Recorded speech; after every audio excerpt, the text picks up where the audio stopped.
Hello. I am no doubt one of the shadows in your life. One of the people that you don't even begin to wonder if they have a backstory to their life. You just glance at me for a second and then mind your own business, be it social, work, family, or whatever else there is in this life.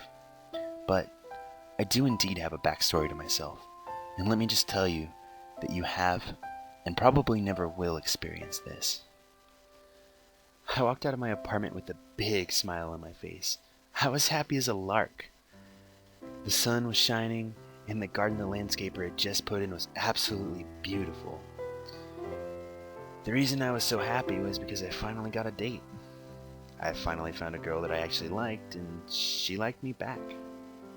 She said that she would meet me at the theater at 2, so I went on my way to the theater.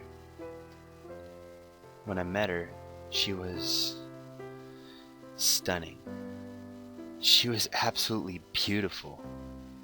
She had on a red summer dress with little flowers along the bottom of the dress.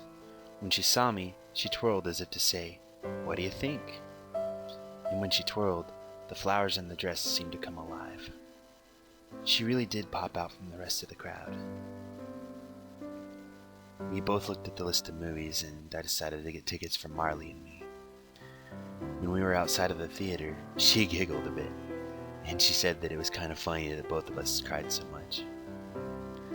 I could tell that when we were both holding each other's hand when we walked out of the lobby, we were both in love.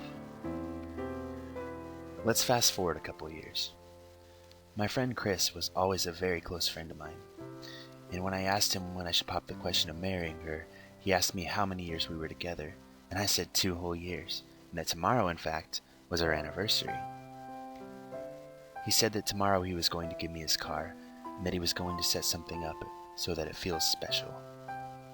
I took the car and I followed the directions Chris told me. I picked up my girlfriend and took her to the park, where Chris said to go. On the way there, she asked what I got for her. I simply said, something very special. Chris was waiting there for us, and said that he wasn't expecting us here. So we walked in while she wasn't paying attention. Chris slipped me the box with the ring and winked. When we got to the middle of the park, Chris said to stay put. So we just sat on the bench in front of an island of flowers of every variety. It was peaceful there. She didn't mind it, neither did I. Chris brought back an amp and a microphone. I asked him what he was going to do with it, but he interrupted me mid-sentence. He put down the amp and flipped it on. He got the audience's attention and said that we were together for quite a long time, and that I had something to show her.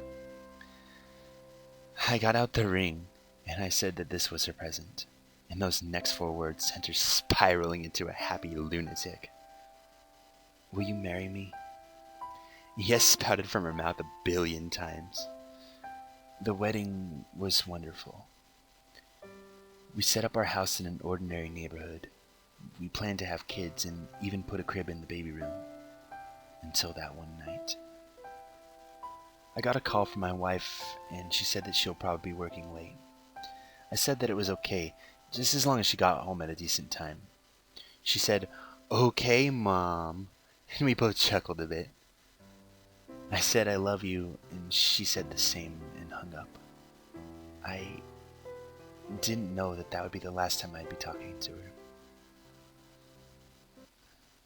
At 11, I was playing some Team Fortress 2 when all of a sudden I heard some footsteps coming from the kitchen.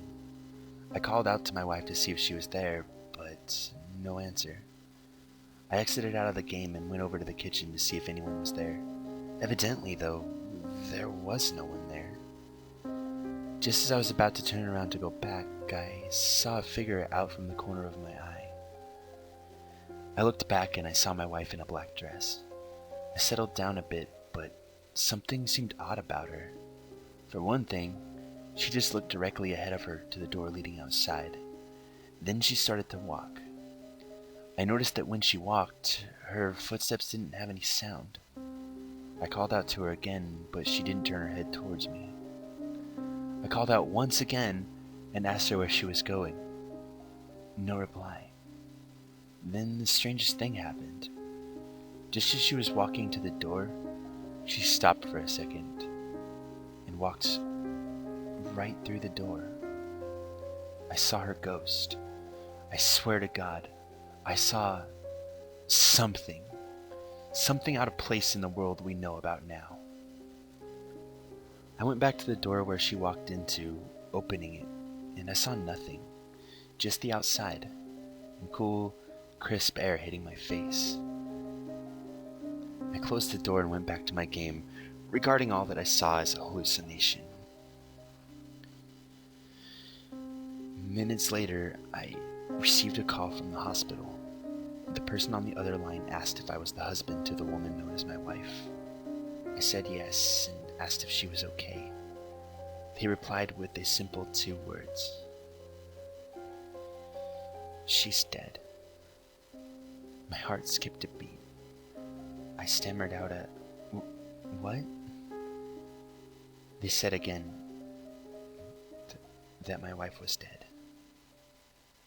The person said that she had a heart attack while driving and they found her dead at the wheel, crashed into a pickup truck. Tears welled up in my eyes. I couldn't believe the news at all. It was like I wasn't even experiencing life at all, and that I was just hearing things. They said that they would have some paperwork for me tomorrow, and that they were sorry for my loss. I hung up and dropped the phone. I didn't even feel like doing anything at that moment. I just felt like dying. How was the word that came up in my mind the most. By now, I was sitting down on my couch, staring into space with tears running down my face. But then the next moment I was standing up and I was facing my wife in the living room. She was still wearing that same black dress. She was staring at me with a look of dread on her face and a hint of sadness. I asked her what she was doing here. She said that she wanted to say goodbye and started to tear up. I wanted to wipe her tears away, but I couldn't really move my arms, so I just shushed gently. I then said that she was the most lovely woman I had in my life, and that she'll always be with me. She smiled and said she'd know she will. I then asked why. Nothing else, just why. She then said, no one lives forever. She could see that I started to tear up and we both started to cry a little bit. Her hand moved towards my face and she wiped my tears away. Her hand felt soft and I just wanted to feel her forever. And then she just said, I love you. I said, I love you too. And she disappeared in the air. I woke up on the couch lying down. I glanced to the spot where I was standing with my wife. She wasn't there. I decided to go to bed and sleep. I woke up the next day and expected to see my wife's beautiful face. But when I looked, she wasn't there. The next day when I went to the hospital, I heard that they found she was pregnant and that the child died along with her. That made it all the more devastating. When I went to the park, I went to the bench in the middle of the park. I sat down and put my arm around where we used to sit. I watched Marley and Me on DVD later that day.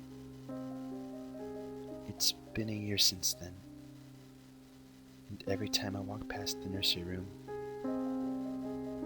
I hear the faint giggle of a little girl.